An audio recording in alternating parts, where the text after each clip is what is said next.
Kā sagaidīt ganību sezonu bez stresa? Ganību sezona strauji tuvojās, un tas nozīmē arī to, ka jāsāk lietot magnīju saturošu produktu jau aptuveni 2 līdz 3 nedēļas pirms ganību sākuma. Magnījs ir būtiska minerāla viela liellopiem, īpaši pavasarī, sākoties ganību sezonai. Tas nepieciešams, lai organisms sagatavotos šim riska periodam. Profilaktiska magnija papildināšana 2 līdz 3 nedēļas pirms izlaišanas ganībās ir svarīga dažādu iemeslu dēļ. Novērš ganību tetānijas risku.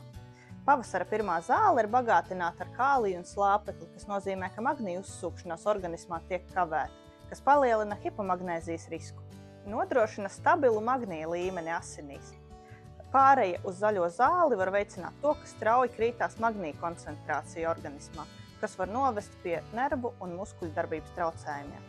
Mazina stresu pārejas periodā. Ganībās izlaistie dzīvnieki piedzīvo barības un vides maiņas stresu, kas padara jūtīgākus arī pret magnija deficītu.